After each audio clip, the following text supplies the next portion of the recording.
এই 2025 সালে দাঁড়িয়ে এখনকার যুগের বাচ্চারা তাদের নাস্তার আইটেমে স্ন্যাক্স, স্যান্ডউইচ, পিৎজা এগুলো ছাড়া যেন কিছু বুঝতেই চায় না।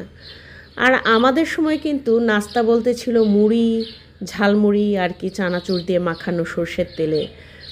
বর্ষাকালের খাবার ছিল চাল ভাজা, মুড়ি ভাজা, গরম গরম মুড়ি ভাজা খেতে কিন্তু খুব স্বাদ লাগে। বাড়িতে আগে মুড়ি ভাজতো যখন, খই ভাজতো, ভীষণ ভালো লাগতো। আর ষড়ঋতুর দেশ আমাদের এই বাংলাদেশ, প্রত্যেকটা ঋতুভেদে কিন্তু খাবারের আলাদা আলাদা চাহিদা এবং প্রচলন আছে আমাদের দেশে। তো আমি উত্তরের জনপদ থেকে বলছি, আমরা যেহেতু উত্তরাঞ্চলের মানুষ, তো আমাদের এই গ্রাম্য খাবারগুলো কিন্তু খুবই প্রচলিত ছিল বাড়িতে। তো তারই কিছু খাবার আমি আজকে আপনাদের সঙ্গে শেয়ার করছি।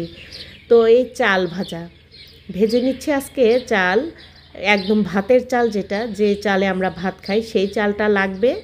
আপনারা প্রয়োজন অনুযায়ী নিতে পারেন, কম কিংবা বেশি করে নিতেই পারেন, সেটা কোনো ব্যাপার নয়। তবে চালের পরিমাণ অনুযায়ী সামান্য একটুখানি লবণ আর একটু পানি দিয়ে চালটা সামান্য একটু পানি ছিটিয়ে দিতে হয় আর কি। ঘপ করে এক গাদা দেওয়া যাবে না, দিয়ে একটু মেখে কিছুক্ষণ রাখতে হয়। তাহলে চালের পানিটা চালের গায়ে শুষে নেয় এবং পানিটা থাকে না, আর চালটা ঝরঝরে হয়ে যায় কিছুক্ষণ পর। তখন সেই চালটা এরকম করে শুকনো খোলায় ভেজে নিতে হয়, অনবরত নাড়তে হয় নিচ থেকে যাতে পুড়ে না যায়। এখন হয়তো অনেকেই আমার এই ভিডিও দেখে হাসতে পারেন যে কি পাগল চাল ভাজাটা দেখাচ্ছে। সত্যি এই ধরনের খাবার খেয়ে যে আমরা বড় হয়েছি, এখনকার বাচ্চাদেরকে বললে বাচ্চারা বিশ্বাস করবে না, কারণ আমরা তো এসব তৈরি করে আর খাওয়াই না আমাদের বাচ্চাদেরকে। তাই হারিয়ে যাওয়া খাবারের স্বাদ নিতে আবারও নতুন করে আজকে আমি আপনাদের কাছে চলে এসেছি। তো বন্ধুরা, কেমন লাগলো অবশ্যই জানাবেন। আর এই যে চালগুলো আমি এরকম করে সবই ভেজে নিয়েছি, প্রায় কেজিখানেক চাল কিন্তু আমি ভেজে নিয়েছি আজকে।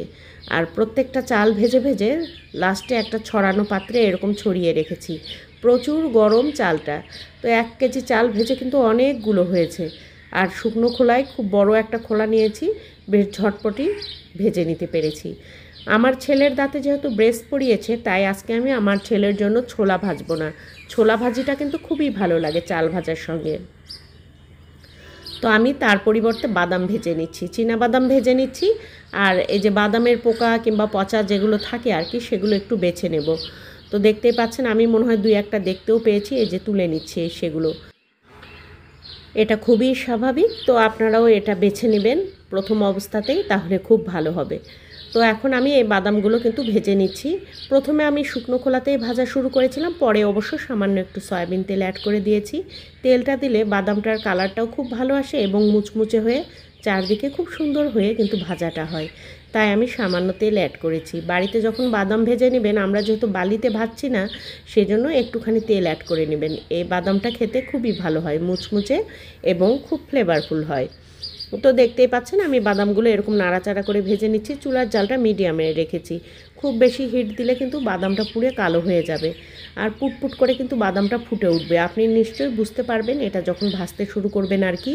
দেখতেই পাচ্ছেন ক্রমেই কালারটা কিন্তু একটু ডিপ হয়ে যাচ্ছে। তো এরকম করে ভাজতে ভাজতে বাদামটা একসময় ভাজা হয়ে গেছে, খুবই দ্রুত ভাজা হয়।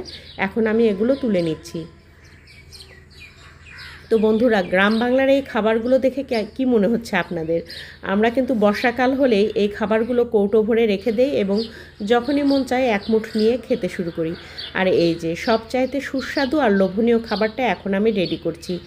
আমাদের ছোটোবেলায় আমাদের মা চাচিরা এগুলো আমাদেরকে প্রচুর খাইয়েছে। বাসায় বড় বড় মিষ্টি লাউ আনলেই ভিতর থেকে সেই মিষ্টি কুমড়ার দানাগুলো বের করে নিয়ে এরকম করে হলুদ, লবণ, মরিচ, হালকা একটু আদা রসুন জিরা বাটা 1 চিমটি পরিমাণ দিয়ে খুব সুন্দর করে নাড়িয়ে চাড়িয়ে মেখে তারপরে এগুলো আমাদেরকে রেসিপি আকারে তৈরি করে দিত, খুব সুন্দর করে তেলের মধ্যে ভেজে দিত।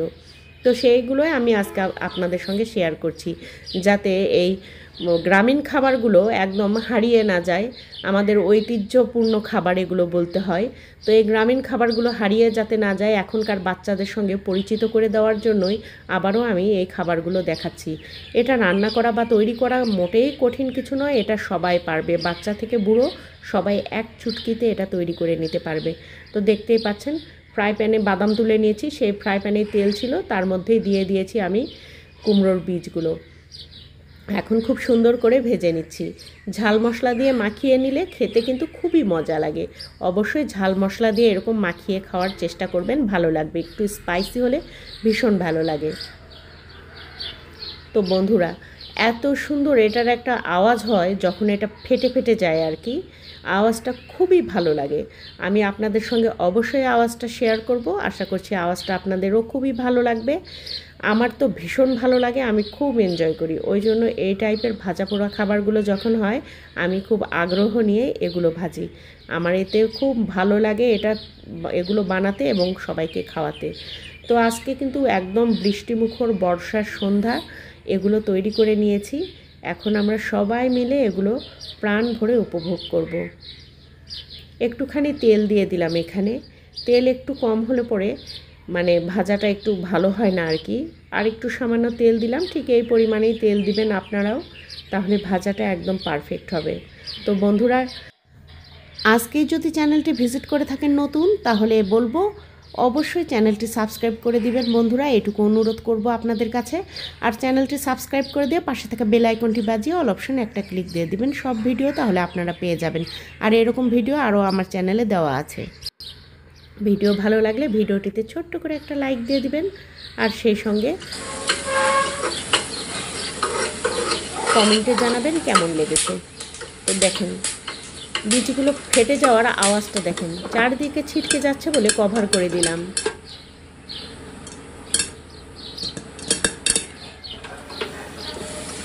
আর একটু পর পর ঢালের মতো করে ঢাকনাটা নিয়েছি আর এইভাবে নাড়িয়ে দিচ্ছি, আবারও কভার করে দেব। এইরকম করে আর কি ভেজে নেব।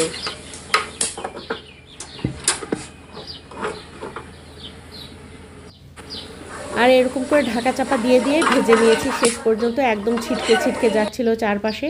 তো মিষ্টি কুমড়ার দানা কিংবা বিচিটা খাওয়া কিন্তু খুবই স্বাস্থ্যকর খাবার, এটা খুবই উপকারী। আমাদের হরমোন ইনব্যালেন্সড হলে এটা ব্যালেন্স করতে সাহায্য করে, আমাদের যে কোনো মানে হরমোনজনিত রোগ সারিয়ে তুলতে সাহায্য করে, এবং যারা এটা আগে থেকেই খাবেন তাদের হরমোনজনিত রোগ হওয়ার আশঙ্কা খুব কম থাকে। তো বন্ধুরা, সেক্ষেত্রে বলতে পারি এটা অত্যন্ত পুষ্টিকর একটা খাবার। আর তাছাড়া অন্যান্য পুষ্টিগুণ তো আছেই, আপনারা নিশ্চয়ই গুগল সার্চ দিলে এর গুণাগুণ সম্পর্কে জানতে পারবেন। আর অত্যন্ত মুখরোচক খাবার। তো বন্ধুরা, আপনাদের সামনে পরিবেশন করে দিয়েছি। আমাদের সন্ধ্যাটা কিন্তু কাড়াকাড়ি করে জমে গেছিল। আপনাদের সন্ধ্যাটা কেমন? আপনারা এরকম করে কিন্তু এনজয় করতে পারেন। তো বন্ধুরা, এই ছিল আজকের ছোট্ট ছোট্ট দুইটি হারিয়ে যাওয়া গ্রামীণ রেসিপি। আশা করছি আজকের ভিডিও আপনাদের ভালো লেগেছে। ভিডিও ভালো লাগলে লাইক কমেন্ট শেয়ার দিতে ভুলবেন না, সেই সঙ্গে সাবস্ক্রাইব করে চ্যানেলের সাথেই থাকতে পারেন। আর বন্ধুরা, সবাই ভালো থাকবেন, সুস্থ থাকবেন, নিরাপদে থাকবেন। বিশেষ করে ছোট বাচ্চাদের বর্ষাকালে একটু দেখে রাখবেন। আল্লাহ হাফেজ, আসসালামু আলাইকুম।